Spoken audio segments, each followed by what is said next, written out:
E agora, pessoal, efetivamente a gente entra nos pontos que começam a ser pontos mais abordados quando a gente fala desse conceito, tópicos efetivamente que são cobrados lá na hora da prova. E o primeiro deles são os modelos em nuvem. Então, quando a gente fala de modelo em nuvem, a gente pode estar falando, por exemplo, de um modelo de nuvem pública, onde a informação que é disponibilizada ela é acessível por qualquer pessoa dentro do público geral. Qualquer usuário que tenha localização de serviço, ele consegue acessar. Na verdade, nada mais é do que um acesso público às informações. Eu posso estar falando de um modelo também que é chamado de nuvem comunitária ou nuvem cooperativa, que é quando, na verdade, eu pego uma série de empresas, uma série de órgãos, organizações que têm atividade em comum ou que têm objetivos comuns e compartilham um ambiente nuvem entre esses participantes. Então, nesse caso, eu tenho algo que não vai ser público, mas também não vai ser privado. Ele vai ser compartilhado entre organizações com o mesmo objetivo. Isso vai me trazer um benefício em questão do custo. Eu vou estar distribuindo o meu custo com outras pessoas ali com os mesmos interesses. E os usuários também, eu vou ter menos usuários do que numa nuvem pública. Eu vou ter os usuários que participam exatamente daquelas tarefas ali, daquelas atividades, fim. Posso ter ainda a nuvem privada, que é um ambiente que eu adquiro em nuvem exclusivamente para uma determinada organização. Então, quando eu adquiro um serviço que vai funcionar, vai ser disponível apenas para a minha empresa, eu estou adquirindo um serviço em nuvem privada. Toda a infraestrutura ela vai pertencer ao meu usuário, à minha empresa. Então, todo o poder computacional daquela nuvem ele vai estar disponibilizado só para minha utilização. E o último conceito é o conceito de nuvem híbrida, que na verdade é quando você compõe mais de um modelo desses que eu apresentei para vocês. Então, por exemplo, imagina numa situação em que você queira migrar para a nuvem, mas você não quer todos os seus dados públicos. Você não quer todas as suas informações numa nuvem pública, que pode ser acessada por outras pessoas, que pode ter outras empresas com interesses diferentes dos seus, pode ter até um uso indevido desse ponto da nuvem pública. Você pode fazer uma opção que seria o seguinte: bom, aqueles dados que não são críticos eu posso disponibilizar numa nuvem pública, mas os dados que são específicos, os dados que são protegidos para a minha organização, eu vou botar numa nuvem privada para ter uma maior segurança. Então, na verdade, você está trabalhando com um modelo híbrido. Você tem informação sendo disponível numa nuvem pública, informação disponível dentro de uma nuvem privada. Ou um cooperativo público, um cooperativo e uma privada. Então, é uma composição, na verdade, de mais de um modelo de nuvem apresentado. Aqui, na verdade, representando para vocês, de forma gráfica, eu tenho um modelo em nuvem privada, onde a minha organização é a única utilizadora dos serviços. Eu tenho um modelo de nuvem comunitária, quando eu tenho várias organizações com o mesmo objetivo ou com o mesmo fim. Na verdade, como se fosse uma cooperativa utilizando serviços em nuvem. Eu tenho público, onde o meu público efetivamente é um público ilimitado, qualquer pessoa que tenha acesso àquela informação, então as informações estão numa nuvem pública. E tenho a híbrida, que é a composição entre mais de uma desses modelos propostos aqui. Outro ponto bem importante também é a parte de modelos de serviço. Então, existe uma série de modelos de serviços que também são bastante cobrados na hora da prova. Eu vou começar falando para vocês sobre o IaaS, que é o Infrastructure as a Service, que na verdade você provê a infraestrutura como se um serviço fosse. Imagina, por exemplo, que você queira ali um ambiente, você queira um sistema operacional para poder fazer o uso. Você pode adquirir isso como uma infraestrutura. Na verdade, você está fornecendo para o usuário aí o sistema operacional já com o armazenamento, já com a localização de rede já disponibilizada para ele. E o usuário ele não vai controlar toda a infraestrutura física, mas ele vai ter ali a representação de uma máquina física através da virtualização. Ele vai ter, na verdade, uma máquina virtual para ele poder utilizar. Coloquei aqui o exemplo do Amazon Web Services, onde você pode chegar lá e contratar ali, definir o sistema operacional que você quer utilizar, escolher as configurações, eu quero Windows 7, eu quero Linux CentOS 3.4, você especifica as informações e tem acesso a uma infraestrutura como serviço, a um sistema operacional já disponibilizado para o uso como for necessário. Esse é o primeiro nível dentro do modelo de serviço. Outro modelo de serviço é o PaaS, é o Platform as a Service. Então é uma plataforma como um serviço, que na verdade, o plataforma como um serviço é o fornecimento não só do sistema operacional, mas também de um ambiente de desenvolvimento, de uma plataforma de desenvolvimento. Quando você entrega uma plataforma para poder o usuário poder utilizar para desenvolver novos aplicativos. Existe, por exemplo, o OpenShift da Red Hat ou o próprio Google App Engine, onde você configura, você especifica e disponibiliza aplicações ali dentro, desenvolve aplicações para serem disponibilizadas utilizando todo o serviço em nuvem, toda a plataforma em nuvem. Você não precisa configurar um ambiente, não precisa subir muitas vezes um servidor de aplicação, você usa a própria plataforma para poder disponibilizar a sua aplicação para acesso. Seria um outro nível, onde ele engloba ali a parte da infraestrutura como serviço, mas fornecendo a plataforma também como serviço para a sua utilização. E o último nível é o SaaS, que é o software como um serviço. É você fazer uso de uma aplicação que está em algum provedor, que está em alguma infraestrutura de nuvem, e você utiliza essa aplicação como se ela tivesse instalada no seu próprio equipamento.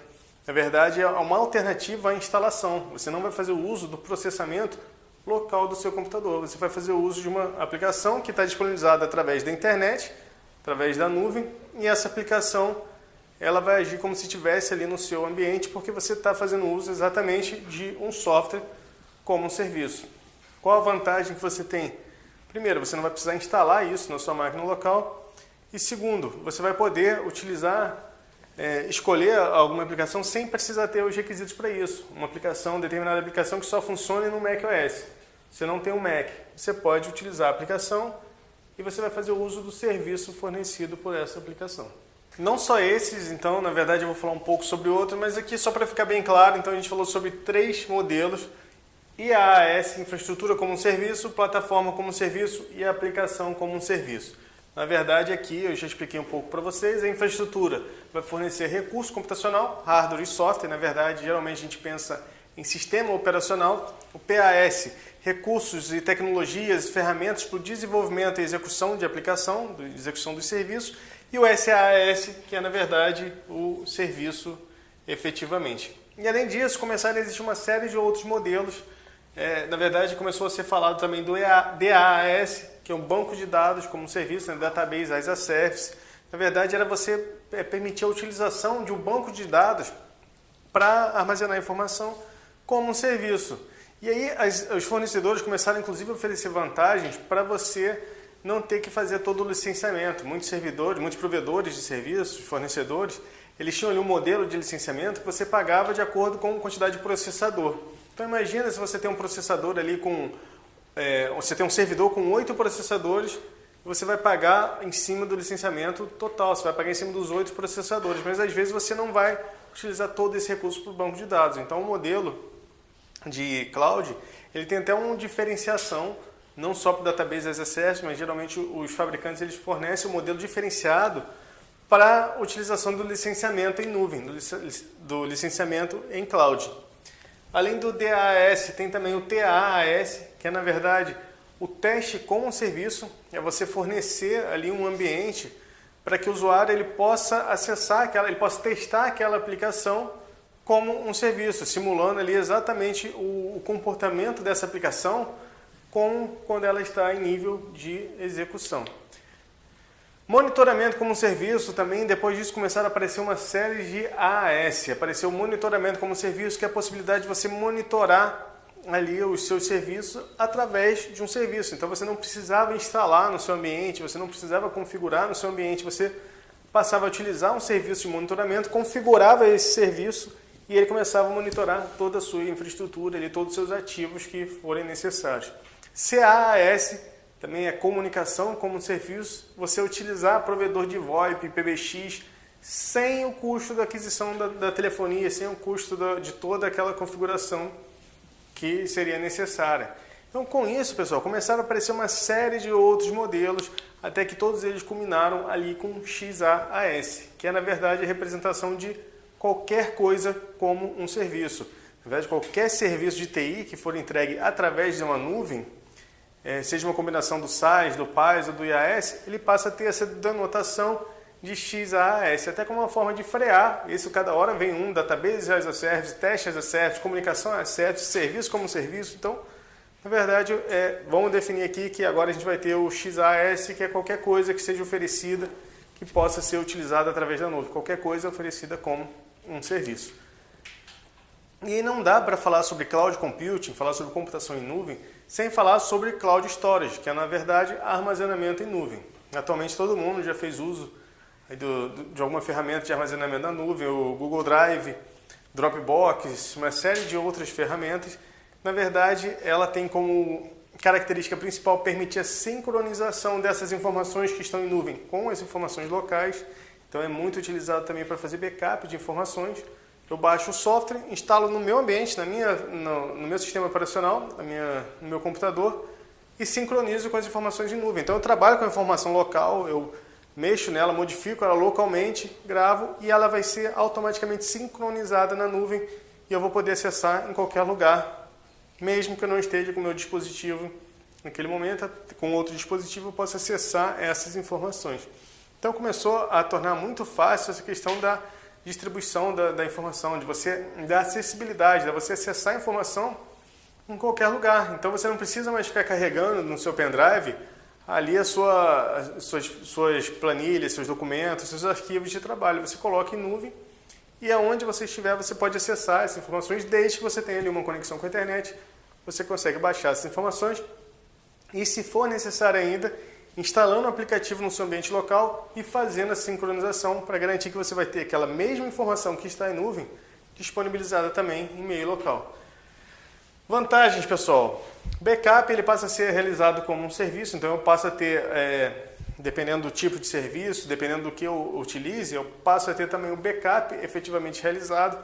Começa a ter um controle de versionamento, restauração, disponibilidade. Obviamente, tudo isso aqui está relacionado ao provedor do serviço que você utiliza e ao plano que você utiliza do seu serviço. Mas, geralmente, é uma vantagem comum em qualquer modelo de armazenamento online, que você pode ter o uso de todas essas vantagens. E as desvantagens, você tem ali a questão da confidencialidade, né, que fica mais suscetível à quebra dessa confidencialidade. O desempenho, por mais que você tenha uma conexão muito boa de internet, a informação, ela não está na sua máquina. Então, o desempenho muitas vezes vai depender dessa conexão com a internet e que muitas vezes não vai ser tão rápido ou ter um desempenho tão grande quanto você teria instalando ali no seu ambiente. E a contingência também.